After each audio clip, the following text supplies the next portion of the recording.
Salut à tous, c'est Pank de la chaîne, bienvenue sur cette vidéo qui aujourd'hui va parler de limites, cet élément qu'on aime tellement pas entendre et qui se croise sur pas mal d'informations et de réflexions que j'ai actuellement. J'écoutais des éléments sur l'écologie et j'aimais bien certains discours qui disaient bah les gars, il y a un moment ou un autre, on se rend compte qu'on ne pourra pas vivre dans la production illimitée, on se rend bien compte qu'il y a des limites et que nous-mêmes, automatiquement, on va devoir se contraindre, s'astreindre à des choses, se limiter. Or, on est une génération qui avons eu, en tout cas en Occident, quand même beaucoup de chance. Il suffit de penser à l'eau, à l'eau qu'on peut boire facilement partout en France, ce qui est quand même assez incroyable. Donc on ne s'est jamais vraiment posé la question, on allume l'eau du robinet, elle est potable, c'est cool. Et petit à petit, on va devoir aller vers des contraintes. Pour nous, ce qui nous intéresse dans un rapport psycho, c'est arriver à un rapport de limite. Se dire, wow, en fait, je ne peux pas tout faire. Or, développement personnel, travail souvent de coaching dans tu peux réussir tout ce que tu veux, t'as pas de limite, la limite est que dans ta tête, c'est sympa. Néanmoins, ça nous pose un réel problème si on continue à avoir un état d'esprit qui dit tout le temps, tout est illimité. On peut même l'avoir, et on pourrait même regarder ça dans la notion d'abondance. La loi d'attraction va dire la vie n'est qu'abondance, tout n'est qu'abondance. Moi je suis assez d'accord par le fait qu'on peut obtenir quasiment tout ce qu'on veut.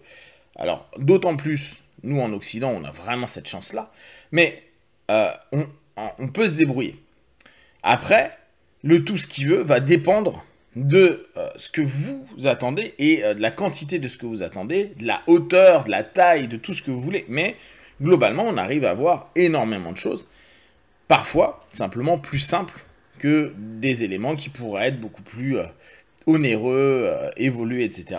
Mais on a quand même quelque chose. On n'a pas besoin d'avoir, je sais pas, une Maserati pour avoir une voiture. On peut avoir notre petite Twingo ou notre Dacia et c'est au top du top.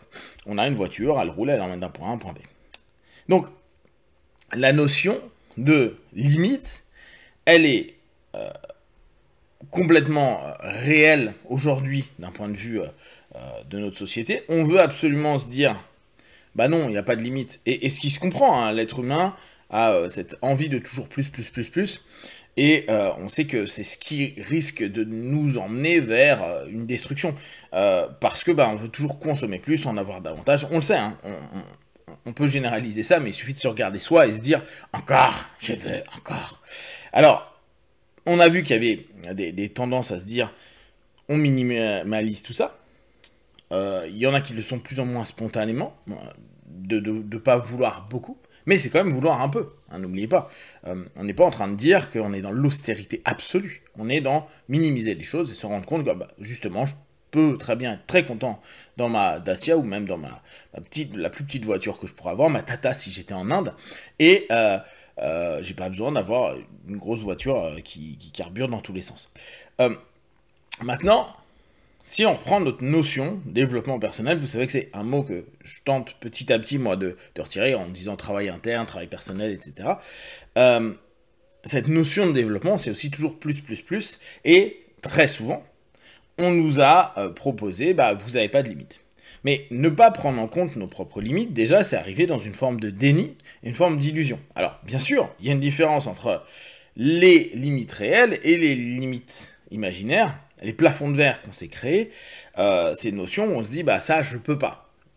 Bah, fais l'expérience, teste, vois, pas qu'une fois, parce que tu sais que la première fois, tu peux simplement répondre à ta suggestion, que j'y arriverai pas, tente une dizaine de fois, tu vois que si ça marche pas, ou effectivement, bah, t'arrives pas à dépasser quelque chose, déjà, première chose, faut pas se prendre la tête, faut peut-être voir qu'il y a d'autres chemins, il y a peut-être pas le bon chemin, et que ça se trouve, c'est même pas dans un dépassement de limite qu'on va parvenir à ce que l'on veut, mais simplement en exploitant d'autres ressources qu'on a en interne. Parce que parfois on est un peu bête, hein. Donc en fait on veut toujours aller là, alors qu'il suffisait d'aller là et faire ça, puis après on y arrivait. Mais on l'a pas choisi comme ça. Donc notre cheminement de se dire, ok, je prends en compte que j'ai des limites, et je les admets, je prends ces limites, et je sais bien que dans le travail qui est souvent proposé, on vous dit tout le temps, les gars, pensez plus, pensez davantage, vous n'avez pas de limites. Mais c'est exactement la même chose que dire, les gars, on aura du pétrole ad vitam aeternam. L'eau potable, on l'aura tout le temps, quoi. Et en Occident, encore je reprécise. On aura toujours de l'électricité, on aura toujours ceci, on aura toujours cela. C'est pas vrai. Et le fait de le nier, bah, ça a donné un petit peu la crise écologique qu'on vit aujourd'hui. On sait depuis les années 70 qu'on a des limites. Beaucoup de personnes disent non, vous inquiétez pas, on n'a pas de limites. Et au bout du compte, bah, là, tout le monde commence à se dire, il y a peut-être des limites. Et bah, pour nous, c'est pareil. Se dire à un moment, attends, si je prends pas en compte que j'ai des limites, je peux pas trouver d'alternative. Et moi, ce que je vous invite à faire, c'est pas penser constamment à se dire comment je pourrais faire comme, quoi, pour l'obtenir, mais se poser la question de comment je vais faire si je ne l'obtiens pas. Une réflexion que très souvent je propose, qui est un peu plus politique avec des copains, c'est dire, au lieu de se dire, on va faire en sorte de ne pas gagner 1,5 degré, par exemple, c'est se dire, il va y avoir 1,5 degré en plus, qu'est-ce qu'on doit déjà prévoir 10 ans ou 15 ans avant, pour qu'on n'ait pas des galères à ce moment-là, et qu'on fasse pas tout à la dernière minute, construire, je sais pas, des usines de retraitement d'eau, etc. Bah, pour nous, c'est la même chose. C'est de se dire, ok, bon, il y a certains trucs, de facto, ça m'étonnerait que ça change. Comment je vais pouvoir vivre avec ces éléments-là à l'intérieur de moi, pour que ce soit le plus optimum possible, et que je puisse vivre une vie qui me convienne, où j'ai de la joie, etc. Il faut prendre, néanmoins, en compte cette notion. La limite emmènera de la frustration. Et, là encore, notre société nous a assez difficilement enseigné la frustration. Autant les générations qui ont vécu des guerres ont appris à savoir ce que c'était, et après, il y avait la peur que la guerre recommence, donc il y avait cette espèce de où on fait gaffe au cas où. Maintenant, on l'a eu beaucoup moins. On a eu cette chance-là, en tout cas, nous, dans nos contrées.